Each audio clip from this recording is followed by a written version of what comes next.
അല്ല, കഞ്ചിക്കോട് ഇന്ന് രാവിലെയുണ്ടായ അനിഷ്ട സംഭവത്തിൽ നേരത്തെ അവിടെ ഏർപ്പെടുത്തിയിരുന്ന വേഗതാ നിയന്ത്രണം പാലിക്കുന്നതിൽ റെയിൽവേക്ക് വീഴ്ച സംഭവിച്ചിട്ടുണ്ട് എന്ന് തന്നെയാണ് ഇപ്പോൾ എത്തിച്ചേർന്നിട്ടുള്ള നിഗമനം. ആ മേഖലയിൽ ഇടയ്ക്കിടെ സമാനമായ അക്രമങ്ങൾ ഉണ്ടാകുന്ന സാഹചര്യം പരിഗണിച്ചാണ് വേഗതയിൽ നിയന്ത്രണം ഏർപ്പെടുത്താൻ തീരുമാനിച്ചത്. 20 കിലോമീറ്റർ വേഗത എന്നാണ് നിശ്ചയിച്ചിരുന്നത്. പക്ഷെ ഇന്നലെ ഈ സംഭവത്തിന് കാരണമായി വന്നിട്ടുള്ള Chennai Thiruvananthapuram central super fast train ആ മേഖലയിലൂടെ ഓടിയപ്പോൾ അതിൻ്റെ വേഗത 20 കിലോമീറ്ററിൽ നിന്നും എത്രയോ അധികമായിരുന്നു എന്ന് കണ്ടെത്തിയിട്ടുണ്ട്.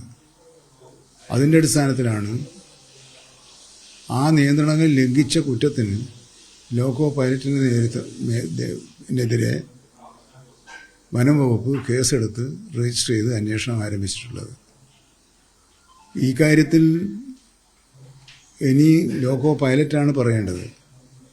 അദ്ദേഹത്തിന് നിർദ്ദേശം ലഭിക്കുന്നതിലൊക്കെ കാലതാമസം ഉണ്ടായിട്ടുണ്ടോ തുടങ്ങിയ കാര്യങ്ങൾ പറയേണ്ടത് വനം വകുപ്പല്ല. വനം വകുപ്പിന് പ്രാഥമികമായി ആ വേഗതാ നിയന്ത്രണം ലംഘിച്ചിട്ടുണ്ട് എന്ന് കണ്ടെത്താൻ കഴിഞ്ഞിട്ടുണ്ട്. നിയന്ത്രണം ലംഘിക്കാനിടയായ സാഹചര്യം റെയിൽവേയാണ് പരിശോധിക്കേണ്ടത്.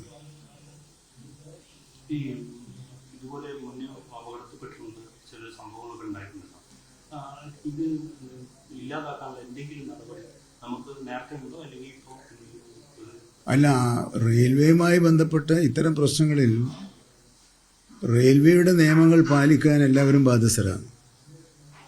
എന്നാൽ പ്രായോഗികമായ ചില നിയന്ത്രണങ്ങൾ ഏർപ്പെടുത്തുകയും ചെയ്യേണ്ടതുണ്ട്. അങ്ങനെ നേരത്തെ നടന്ന ഒരു ചർച്ചയുടെ അടിസ്ഥാനത്തിലാണ് ഫെൻസിംഗ് കെട്ടി സംരക്ഷിക്കുന്നത് ഉൾപ്പെടെയുള്ള വേഗതാ നിയന്ത്രണം ഉൾപ്പെടെയുള്ള നടപടികൾ സ്വീകരിക്കാനുള്ള ധാരണയിലെത്തിയത്. ആ ധാരണ ഈ പ്രദേശത്ത് നടപ്പിലായില്ല എന്നതാണ് ഇപ്പോഴത്തെ സംഭവത്തിനിടയാക്കിയ കാരണം. അപ്പോൾ ആ ധാരണ പ്രകാരമുള്ള നടപടികൾ സ്വീകരിക്കാൻ വനം വകുപ്പും ബാധ്യസ്ഥമാണ്, റെയിൽവേയും ബാധ്യസ്ഥമാണ്.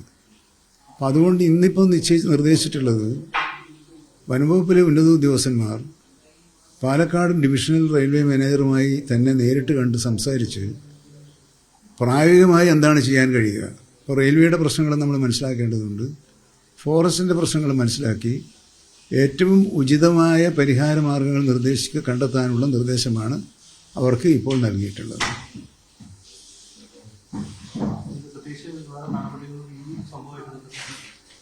ഇല്ല, അവിടെ സുരക്ഷാ നടപടികൾ കൂടുതലായി സ്വീകരിക്കേണ്ടി വരും. ഈ പ്രതിരോധ പ്രവർത്തനങ്ങൾ ശക്തിപ്പെടുത്തേണ്ടി വരും. പക്ഷേ ആ പ്രതിരോധ പ്രവർത്തനങ്ങൾ ചെയ്യുമ്പോൾ ഏകപക്ഷീയമായി ഫോറസ്റ്റ് ഡിപ്പാർട്ട്മെന്റ് ഏകപക്ഷീയമായി ചെയ്യേണ്ട, റെയിൽവേയുടെ പ്രായോഗിക ബുദ്ധിമുട്ട് കൂടി മനസ്സിലാക്കിക്കൊണ്ട് ചെയ്യണമല്ലോ. അപ്പോൾ അതൊരു ചർച്ചയിലൂടെ പരിഹാരമാർഗ്ഗങ്ങൾ കണ്ടെത്തുന്നതാണ് കൂടുതൽ ഫലപ്രദമെന്ന് തോന്നുന്നതിൻ്റെ അടിസ്ഥാനത്തിലാണ് അങ്ങനൊരു നിർദ്ദേശം നൽകിയിട്ടുള്ളത്.